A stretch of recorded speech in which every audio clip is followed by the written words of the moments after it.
ETF index mutual funds నేర్చుకుని stock మార్కెట్లో రాణించాలనుకుంటున్నారా? వెంటనే ఈ నెంబర్కి కాల్ చేయండి.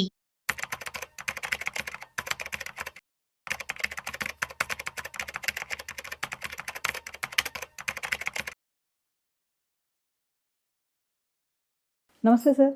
నమస్తే. సార్, మామూలుగా దుబాయ్ అంటేనే చాలా రిచెస్ట్ ప్లేస్ అంటారు, బెస్ట్ టూరిస్ట్ ప్లేస్ అంటారు. కానీ ఇప్పుడు ఈ వార్ ఎఫెక్ట్ వల్ల అక్కడంతా కూడా కొంచెం డిస్టర్బెన్స్గా ఉందని అంటున్నారు. మరి కమింగ్ టు రియల్ ఎస్టేట్ పరంగా చూసుకుంటే కూడా చాలా డౌన్ఫాల్ ఉంది మార్కెట్ అనేసి వార్తలు వస్తున్నాయి. ఒకసారి డీటెయిల్గా వెళ్తే.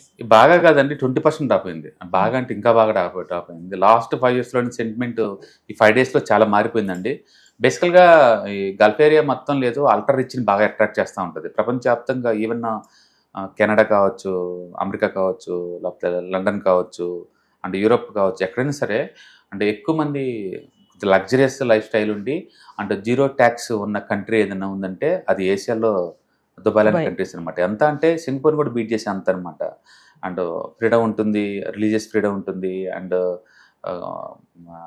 డ్రగ్ ఫ్రీ, సొసైటీలో న్యూసెన్స్ ఫ్రీ ఉంటుంది, అండ్ ఇన్కమ్ ట్యాక్స్ జీరో, ఎంత సంపాదించుకోండి, అండ్ లైఫ్ స్టైల్ లగ్జరియస్గా ఉంటుంది అనమాట. అందుకని అది చాలామందిని అట్రాక్ట్ చేస్తుంది. అట్లా ప్రపంచవ్యాప్తంగా ఆల్మోస్ట్ ఆల్ బిలియనర్స్ అందరూ ఆ ప్లేస్కి వస్తూ ఉంటారు వరల్డ్ వైడ్గా. అలాంటిది ఇప్పుడు దాకా ఉన్న ఆ సేఫ్టీ సెక్యూరిటీ అనేది సడన్గా మిస్ అయిపోయింది అనమాట. ఇక దాంతో సింగపూర్ పోయే వాళ్ళు ఎక్కువ అవుతున్నారు ఎంక్వైరీస్ ఈ మధ్యకాలంలో అంట. అంటే బేసికల్గా ప్రపంచవ్యాప్తంగా వాళ్ళు ఒక దుబాయ్లో రియల్ ఎస్టేట్ మీద ఇన్వెస్ట్మెంట్స్ మంత్లీ వచ్చేట్లు 95,000 కోట్లు పెడతారు సంవత్సరానికి. 95,000 కోట్లు. అందులో మన ఇండియన్స్ ఎక్కువ మంది కొంటారు రియల్ ఎస్టేట్ అక్కడ. ఇప్పుడు అలాంటిది లాస్ట్ 5 daysలోనే అంటే 20% డ్రాప్ అయిందంట. అండ్ ఈవెన్ హోటల్స్, 5 star హోటల్స్లో రెంటల్ కూడా లేదు, 9,000 per dayకి వచ్చినాయి అంట. ఎందుకంటే సడన్గా ఇన్సెక్యూర్ ఫీల్ అవుతున్నారు. టూరిస్టులు అంటేనే కొంచెం రిచ్ వాళ్ళు, వాళ్ళకి ఎట్టాగా భయం ఎక్కువ. సో దాంతో ఇది అవుతుంది అనమాట. ఇది మామూలుగా అయితే ఇండియాతో అక్కడితో పోల్చుకుంటే ఇండియాలో రెంటల్ ఇల్లు చాలా తక్కువ ఉంటుంది.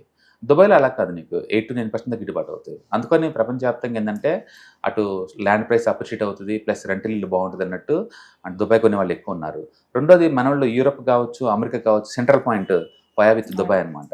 అంటే గోల్డ్ ప్రాసెసింగ్ అంతా కూడా అక్కడ బాగుంటుంది. ఎక్కడెక్కడో గోల్డ్ ప్రాసెసింగ్ అంతా అయిపోయి దుబాయ్లో పెట్టి అమ్ముతుంటారు. అంటే తక్కువ రేటుకి దుబాయ్ చాలా పాపులర్ అనమాట.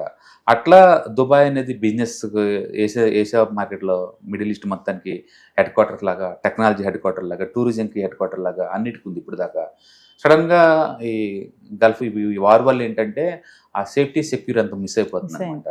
ఇక దాంతో రియల్ ఎస్టేట్ ఒకసారిగా డ్రాప్ అయిందని చెప్పేసి ఇది దుబాయ్ రియల్ ఎస్టేట్ ఇండెక్స్ ఉంటుంది, దాని DFM అని, ఆ ఇండెక్స్ -20లో ఉంది ఇప్పుడు. అంటే ఆల్మోస్ట్ 20% డ్రాప్ అయింది వెరీ షార్ట్ టర్మ్లో. అండ్ దాంతో అమెజాన్ వెబ్ సెంటర్స్ మీద, వాటి మీద డేటా సెంటర్స్ మీద అటాకులు జరగటం. అందుకని ఫ్యూచర్లో కూడా ఇక దుబాయ్ ఏరియాలో బిజినెస్ కొత్తగా సెన్సిటివ్ బిజినెస్ డెవలప్ అవుతాయి అంటే చెప్పడం కష్టమే. అంటే దీంతో పర్సెప్షన్ పర్యావరణం మారిపోతుంది. ఇప్పుడు దాకా దుబాయ్ అంటే అల్ట్రా సేఫ్టీ అనే ప్లేస్ నుంచి అది కూడా నో మోర్ సేఫ్టీ అనే ప్లేస్కి వచ్చేసింది అనమాట. ఎక్కడో అమెరికా వాళ్ళు, ఇజ్రాయెల్ కలిపి వార్ చేస్తే ఎంటైర్ దుబాయ్ ఇప్పుడు సఫర్ అవుతూ ఉంది, అన్ని కంట్రీలు కూడా. అండ్ ఫస్ట్ టైం 1970 తర్వాత మళ్ళీ ఇప్పుడు అంట ఏది ఆయిల్ వెల్స్ అన్ని సెట్ చేయటం. సో అందుకని ఆయిల్ ఇన్కమ్ తగ్గిపోయింది, టూరిజం తగ్గిపోయింది, ఫ్లైట్స్ మూవ్ అవ్వట్లేదు, అన్ని రకాలుగా సఫర్ అవుతుంది. అది కోలుకోవడానికి మేబీ టేక్ ఇయర్స్ టైం అనమాట. ఏదైనా సరే రిచ్ వాళ్ళ పర్సెప్షన్ మారిపోయింది. అండ్ ఇంత ముందులాగా దుబాయ్కి వెళ్ళే అంత టైం ఉంటుందంటే నాకు తెలిసి అనుకోవట్లేదు. సింగపూర్ అల్టిమేట్గా ఏషియాలో హెడ్ అవుతుంది. అది ఇప్పటికే చాలా లగ్జరియస్ ప్లేస్, ఇంకొంచెం హెడ్ అవుతుంది. కాకపోతే ఓవర్గా క్రౌడెడ్ అనమాట సింగపూర్. ఈ ఎఫెక్ట్ సింగపూర్కి డైవర్ట్ అవుతున్నారు అనుకోవచ్చు. ఎంక్వైరీస్ ఎక్కువ వస్తున్నాయంట. ఆల్రెడీ మీడియా రిపోర్ట్లు ఏంటంటే ఈవెన్ దుబాయ్లో ఉండేవాళ్ళు, దుబాయ్కి వెళ్దాం అనుకున్న వాళ్ళు కూడా అందరూ అంటే సింగపూర్ని ఎంక్వైరీ చేస్తున్నారు అన్నారు. అక్కడ క్యాపిటల్ గెయిన్ ట్యాక్స్ లేదు, ఈవెన్ సింగపూర్లో కూడా ఎంత సంపాదించుకుని ట్యాక్స్ కట్టే పని లేదు. ఇప్పుడు దుబాయ్లో కూడా గోల్డ్ పైన కూడా డిస్కౌంట్ వస్తుంది. ఇప్పుడు దుబాయ్లో గోల్డ్ చీప్ అయిపోతుంది అని వార్తలు కూడా కొన్ని వస్తాయి. అవును, గోల్డ్ చీప్ అయిపోతుంది అనే బదులు అది సంవత్సరానికి ఆల్మోస్ట్ ప్రపంచంలో 1/5 గోల్డ్ అక్కడే అమ్ముతారు. అంటే స్విట్జర్లాండ్లో ప్రాసెస్ అయిన గోల్డ్, అంటే ఇటు ఆఫ్రికాలో మైనింగ్లో దొరికిన గోల్డ్ మొత్తం కూడా దుబాయ్కే జరిగింది. అక్కడ నుంచి ఆర్నమెంట్ రూపంలో వరల్డ్ వైడ్గా వెళ్ళిపోతుంటాయి.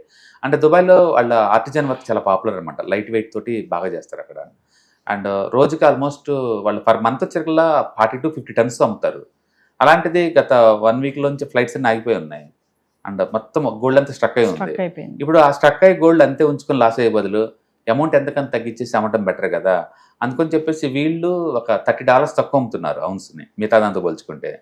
దాంతో దుబాయ్లో తక్కువ అమ్ముతున్నారు. తక్కువ అమ్మటం ఏం కాదు, లాజిస్టిక్ ఆగిపోయింది కాబట్టి అక్కడే లాకర్లో ఉంచిన వేస్ట్ కదా, అందుకని వాళ్ళు ఇన్స్టెంట్గా లిక్విడ్ చేసుకుందాం చెప్పి అమ్ముతున్నారు. Yes. అది టూ మచ్ తక్కువేం కాదు. అది ట్రెడిషనల్గా దుబాయ్ ఇండియాతో పోల్చుకుంటే ఎప్పుడు 4-5% డౌన్లో ఉంటుంది. ఈసారి ఇంకా ఎక్కువైంది డిస్కౌంట్స్ ఈ గందరగోళం వల్ల, ఎందుకంటే ఫ్లైట్స్ తిరగట్లేదు కదా Yes. దానివల్ల. సార్ ఇప్పుడు ఈ వార్ ఎఫెక్ట్ వల్ల దుబాయ్లో అంత డిస్టర్బెన్స్ అనుకుంటున్నాం కదా, అంటే ఇది ఏమంటారు మళ్ళీ రీకలెక్ట్ అవ్వడానికి ఎంత టైం పట్టొచ్చు అంటారు? బేసికల్గా ఒక్కసారి ఇన్సెక్యూర్ ఫీలింగ్ వచ్చినప్పుడు ఏంటంటే కొత్త వాళ్ళు అంత ఈజీగా నమ్మరు అట్ని. ఇంకా ఇప్పుడు దాకా వేరే కంట్రీలో ఉన్నోళ్ళు ఏంటంటే దుబాయ్ అంటే అది కంప్లీట్ సేఫ్టీ అట్లా అనుకుంటారు. ఇప్పుడు సడన్ గా ఇరాన్ వాళ్ళు ఈ డ్రోన్స్ అటాక్స్ తోటి ఏమవుతుందంటే ఇంకా ఫ్యూచర్లో కూడా వాళ్ళకి వచ్చిన ఎందరం బద్దు మనకు తెలియదు.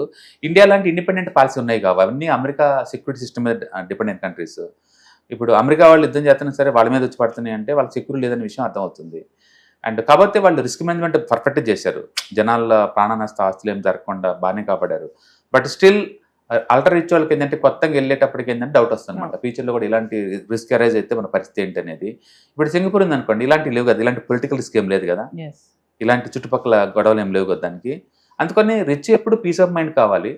అండ్ అది ఇక్కడ తగ్గింది, ఇప్పుడు దుబాయ్లో తగ్గింది అండ్ అక్కడ పెరిగిపోయింది. అండ్ ఊహించండి, సంవత్సరానికి 95,000 కోట్లు ఇన్వెస్ట్మెంట్ చేసే రియల్ ఎస్టేటే అండ్ జస్ట్ 1 వీక్కే 20% కొలాప్స్ అయిందంటే మీరు ఊహించవచ్చు ఎంత సెన్సిటివ్ ప్రస్తుతానికి ఉన్నది థింగ్స్ అనమాట.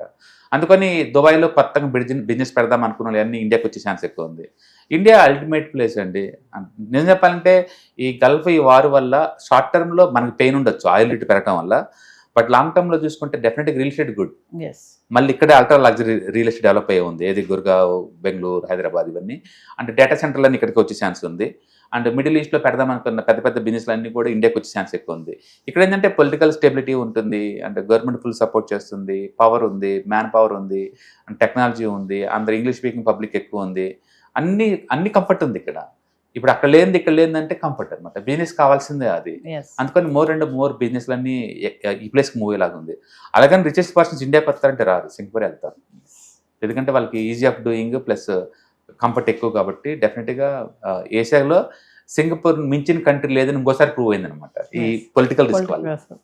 సో వివర్స్, మార్చి 14, మార్చి 15 సాయంత్రం 6 గంటల నుంచి 9 గంటల వరకు 2 రోజులు నిర్వహించబోయే స్టాక్ మార్కెట్ ఎనలిస్ట్ సుందరరామరెడ్డి గారి క్లాసెస్కి అటెండ్ అవ్వండి. బెస్ట్ ఇన్వెస్ట్మెంట్ ఫండ్స్ ఏంటి, ఎక్కడ ఇన్వెస్ట్మెంట్ చేయాలి, ఎలా ఇన్వెస్ట్మెంట్ చేయాలి, ఎంత ఇన్వెస్ట్మెంట్ చేస్తే ఎంత వస్తుంది, బెస్ట్ షేర్స్ ఏమున్నాయి, హై రిటర్న్స్ ఇచ్చే ఫండ్స్ ఏమున్నాయి, మీరు కనుక సార్తో మాట్లాడి మీ డౌట్స్ అన్ని కూడా క్లియర్ చేసుకోవచ్చు. ఈ వెబినార్లో జాయిన్ అవ్వడం వల్ల మీకు ఒక best investment strategies and ideas కూడా నేర్చుకునే అవకాశం ఉంది. మరి ఇంకెందుకు ఆలస్యం, కింద స్క్రోల్ అవుతున్న నెంబర్కి కాల్ చేసి ఇమీడియట్లీ స్లాట్ బుక్ చేసుకోండి. హలో ఫ్రెండ్స్, ఫైనాన్షియల్ ఫ్రీడమ్ మీద వెబినార్ జరగబోతుంది. ఇది డైలీ 3 hours ఉంటుంది, 3 days ప్రోగ్రామ్.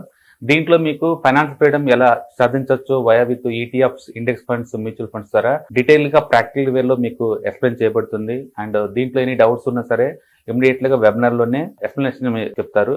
అండ్ అలాగే మ్యూచువల్ ఫండ్స్ ఎగ్జామ్స్ ఎవరైనా రాద్దాం అనుకున్నా సరే, మ్యూచువల్ ఫండ్ డిస్ట్రిబ్యూటర్ గా మీరు సెటిల్ అవ్వాలన్నా సరే ఎలా చేయొచ్చు, వాటికి సంబంధించిన డీటెయిల్ ఎడ్యుకేషనల్ వివరాలు మొత్తం కూడా ఈ ప్రోగ్రామ్ లో డీటెయిల్ గా చెప్పబడుతుంది. కాబట్టి ఎవరైనా సరే ఈ వాలటిలిటీ ఉన్న ఈ స్టాక్ మార్కెట్ లో స్టేబుల్ గా ఉండి అండ్ మంచి returns via with ETFs, index funds, mutual fund ద్వారా ఎలా సంపాదించవచ్చు, ఎందుకు ఇవి ఇంపార్టెంట్, ఫైనాన్స్ ఫ్రీడమ్ కి ఎలా ఉపయోగపడతాయో ఇవన్నీ కూడా డీటెయిల్ గా ఎక్స్ప్లెయిన్ చేయబడుతుంది. కాబట్టి ఎవరైనా ఇంట్రెస్ట్ ఉన్న పార్టిసిపెంట్స్ అందరూ కూడా ఈ అవకాశాన్ని వినియోగించవలసిందిగా కోరుతున్నాను. Thank you.